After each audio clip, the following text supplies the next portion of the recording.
Un cordial saludo, ingeniero Marcos. En el día de hoy le vamos a presentar nuestro laboratorio número 4, fuentes de corriente. Vamos a implementar una fuente de corriente donde nuestra guía de laboratorio propone desarrollar una fuente de corriente que al utilizar una misma rama de referencia se genera una corriente I sub 0 por la cual realizamos nuestras fuentes de corriente, de las cuales una corriente va a ser es el reflejo, la otra va a ser de 1,5 y la otra de 2,3. Este es nuestro modelo a desarrollar para nuestras fuentes de corriente. Hoy vamos a desarrollar nuestra corriente de referencia, que es la que pasa por acá. Para desarrollar nuestra corriente de referencia se tiene en cuenta los códigos de mis compañeros juntamente mi persona, de los cuales se utilizan los tres últimos códigos, que es el 560 más 272, 369, y lo dividimos por 3, que será 400,33 microamperios, ya que lo indica la guía que hay que ponerle microamperios, donde decimos que la corriente de referencia es igual a la corriente I sub 0. Correspondiendo a los códigos de los integrantes, hallamos la corriente I sub 1 y I sub 2 de las fuentes, que es las que están acá, I sub 1 y I sub 2. Y planteamos nuestro diseño, que quedaría así en Orca, donde a través de la malla que realizamos acá, obtenemos nuestra resistencia de referencia, esta ecuación, donde hallamos nuestra resistencia de referencia. Cabe aclarar que tomamos un voltaje emisor-emisor igual de menos 12 voltios. Y con eso pues hallamos la resistencia en R1 para tener nuestra corriente I sub 0 también como referencia en Orca. Ahora le damos paso a mi compañero Héctor, quien continúa explicando nuestro laboratorio.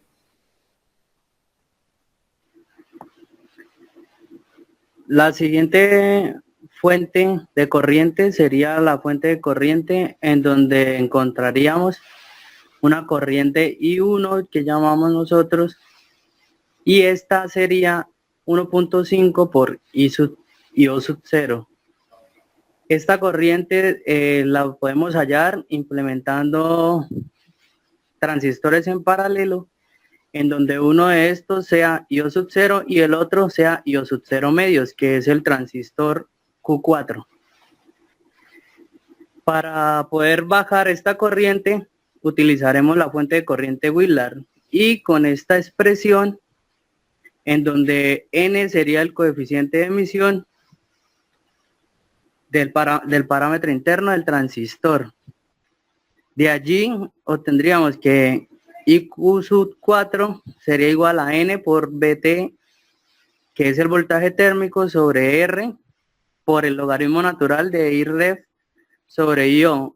Esta ecuación viene dada por la ecuación de Eversmoll. Entonces reemplazamos de esta ecuación la IO que deseamos, que es IO medios, y por consiguiente hacemos un despeje de la variable R, que es la resistencia que queremos obtener.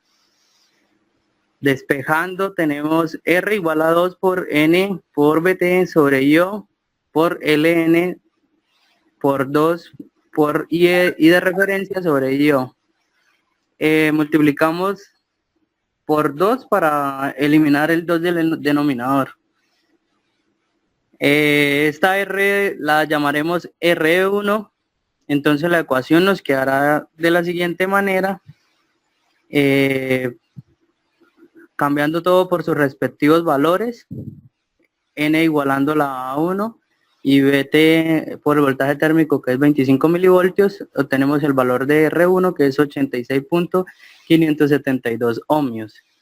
Entonces, por medio de un análisis de corrientes,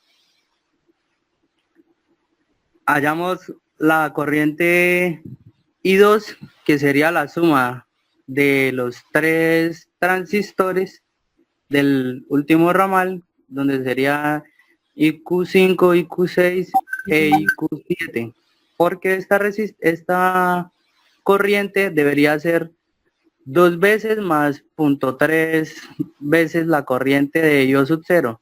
Entonces la corriente de 0.3 la dejaríamos al transistor Q7, y esta la podríamos hallar con una fuente de corriente Wheeler. Entonces en este transistor también tendríamos que hallar una resistencia. Y Q7 debería el valor ser 120.099 microamperios. Utilizando otra vez la ecuación de Eversmold, tendríamos I sub 0 igual a N por BT sobre R por Ln de IR de referencia sobre IO. Y por consiguiente la de IQ7 nos quedaría IQ7 igual a N por BT sobre R por el logaritmo natural de I de ref sobre IQ7. Despejando la resistencia,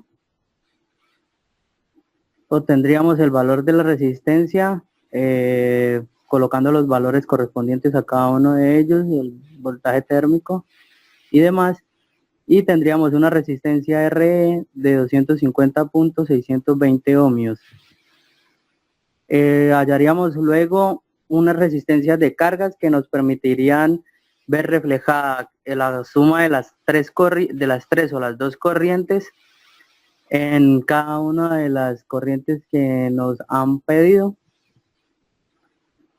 Entonces R2 y R3 simularían estas cargas por donde pasarían estas corrientes. R2 lo hallaríamos con voltaje igual a 6 voltios sobre I1 y R2 nos daría 9.99 K ohmios y R3 sería el voltaje de 6 voltios sobre I2 sub 2 y nos daría una resistencia de 6,51 K ohmios.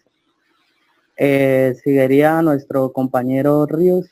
Continuando con el montaje del diseño realizado analíticamente en la herramienta de simulación ORCAD, tenemos este es el diseño de las fuentes de corriente debido a que no se realizó ninguna configuración referente a las propiedades de cada uno de los transistores, ya que la guía no mencionó nada respecto sobre modificar estas propiedades ya mencionadas en ninguno de los transistores que se utilizan para el diseño de las fuentes de corriente.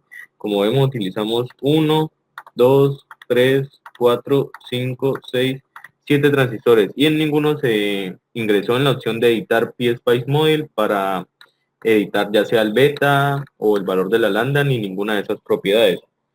Como vemos, las resistencias R2 y R3 son necesarias para que simulen la carga y poder obtener de ellas corrientes, ya que la corriente es la suma de los 2 o 3 transistores que se encuentran en paralelo. Como vemos en la resistencia R2, vemos 1 y 2 transistores en paralelo, y para las resistencias R3 está Q5, Q6 y Q7 en paralelo. Esta resistencia sería el nodo común para que en este nodo se sumen los valores de estas corrientes y de esta forma haya una conexión entre los transistores, y la corriente que nos exige el diseño pasaría por esta carga mencionada. Entonces la 1,5 y sub 0 que nos pide el diseño pasaría por esta carga R2 y la 2,3 y sub 0 pasaría por esta carga R3.